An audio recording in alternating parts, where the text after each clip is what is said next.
Candidate চুজিংটা ছিল আমি বলবো বিএনপির জন্য ভীষণ বড় একটা কঠিন পরীক্ষা। আমি এক্সপেক্ট করছি আগামী পার্লামেন্টটা অনেক বেশি ভাইব্রেন্ট হবে, অনেক বেশি মানে ঝলমলে একটা সংসদ হবে। ব্যারিস্টার রুমিন ফারহানা, আপনার কাছে একটু আসতে চাই।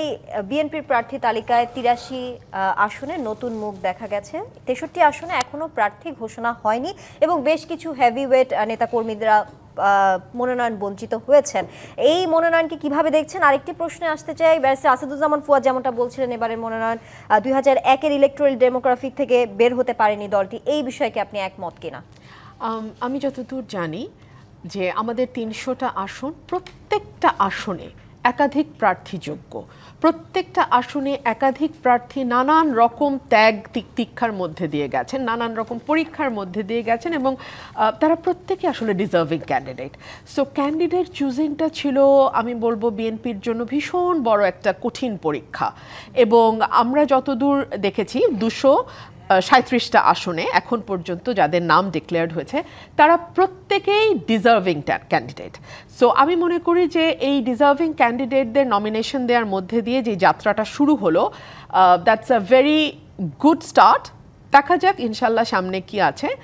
আর যেই ৮৩ জন একদম ফ্রেশ নতুন মুখ আমরা পাচ্ছি, আশা করছি এই ৮৩ জন সংসদে তাদের অনবদ্য ভূমিকা রাখবেন এবং একটা প্রাণবন্ত সংসদ আমরা পেতে যাব। আমরা যেরকম সংসদটা আসলে সবসময় চেয়েছি, আমরা তো গত ১৫ বছরে কি দেখেছি, একটা দল পুরো সংসদটা রান করছে। স্পেশালি ১৪র পর থেকে তো আসলে সংসদে সেরকম ডিসেন্টিং ভয়েসও ছিল না। সো এইরকম সংসদ থেকে বের হয়ে একটা প্রাণবন্ত সংসদ হবে আমরা আশা করি।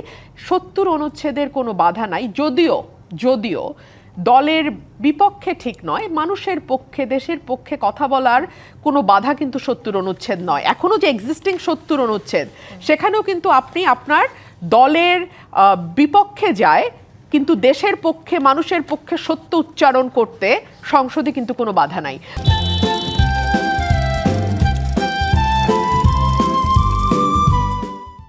বাট তারপরও আমাদের পলিটিক্যাল কালচারটা এরকম যে আমরা সাধারণত কেউই আসলে দলের বিরুদ্ধে কোনো কথা সংসদে বলি না।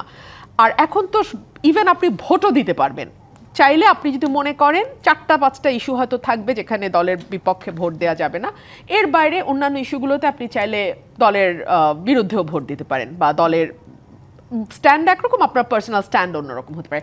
সো আমি এক্সপেক্ট করছি আগামী পার্লামেন্টটা অনেক বেশি ভাইব্রেন্ট হবে, অনেক বেশি মানে ঝলমলে একটা সংসদ হবে।